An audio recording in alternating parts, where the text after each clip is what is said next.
अब ये सब चीज़ें हाइंडसाइट में अच्छी लगती हैं, लेकिन हमने जो 3-4 थीम्स पकड़ी थी, वो सारी की सारी थीम्स ने इस महीने की शुरुआत में जो हमने थीम पकड़ी थी महाराष्ट्र इलेक्शन के, वहाँ से लेके सारी थीम्स में देखिए हमें सबसे बड़ी थीम क्या थी?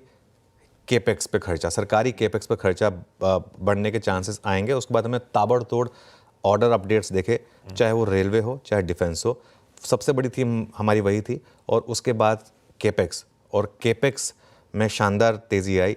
डिफेंस मैन्युफैक्चरिंग ईएमएस आपने मेंशन करा था बिल्कुल, उस पर भी मैं आ रहा था। तो डिफेंस और रेलवे देखिए किस तरीके के मूव्स आए हैं, 10 से 20%। और मैं तो खैर ज़्यादातर एफ&ओ स्टॉक्स पर फोकस करता हूँ, बाकी नॉन एफ&ओ स्टॉक, वो शिप बिल्डिंग स्टॉक्स, उनमें भी रैली आई, लेकिन वो हैल, बीएल वगैरह इन पर फोकस किया, 10 से 20% वो सारे स्टॉक्स भागे।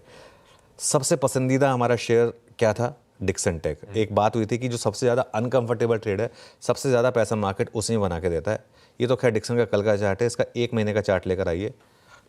इस महीने में डिक्सन 25% चला है, एक्चुअली 27%। ये मतलब इस तरीके के मूव्स रहे हैं अगर आपने वो उस मार्केट के मैक्रो मूव को पकड़ लिया। और मैं इसलिए बार बार लोगों को कहता हूँ, किसी भी इवेंट में, बड़ा इवेंट हो, स्पेशली मैक्रो इवेंट हो, कभी प्रीएम्प्ट मत करिए उस इवेंट को। प्रीएम्प्ट करने से ये हो सकता है कि आपको उस दिन की ट्रेड मिस हो जाए, आपको लगे काश मैंने किया होता तो मैं गैप अप या गैप डाउन मिस होगा आपका।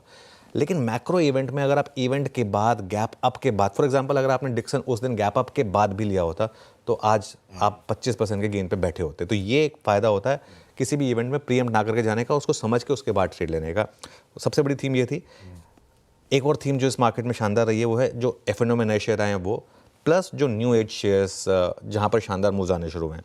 मैं 2-3 एग्जांपल दे रहा हूँ। स्विगी 27% दौड़ा है, अगेन एक ऐसा स्टॉक जो हमारा बहुत फेवरेट रहा है।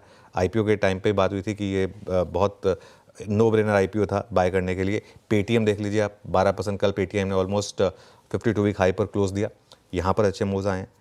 और एक और थीम जो हमने बैक की थी वो थी Mumbai based real estate. Mumbai based real estate, वो भी आप देखिए, चाहे ओबेरॉय हो, चाहे लोधा हो, चाहे गोदरेज प्रॉपर्टीज़ हो, इनमें सब में शानदार मूव्स आए। और ये सारे के सारे मूव्स स्क्रीन पर इलेक्शन वर्डिक्ट आने के बाद आए हैं, ऐसा नहीं है कि पहले से आए थे, उसके बाद आए हैं। मेरा ये मानना है कि ये थीम्स आगे भी आउट परफॉर्म करेंगी। अब इसका मतलब ये नहीं है कि आप सुबह सुबह और इसको चेस करें, लेकिन इनमें अब आपको आगे कभी 1-2 दिन कभी डिप आएगी, है ना, मौके मिलेंगे, उसमें एंट्री करने की कोशिश करें।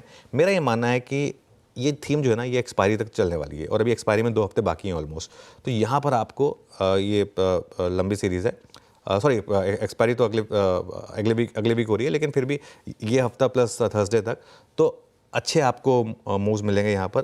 इन थीम्स में, इन्हीं थीम्स में मौके ढूंढने की कोशिश करिए, और कोई थीम निकालने की ज़रूरत नहीं है। जो थीम काम कर रही है ना, उसी पर फोकस करिए तो बेटर रहेगा। और ब्यूटीफुली पिछले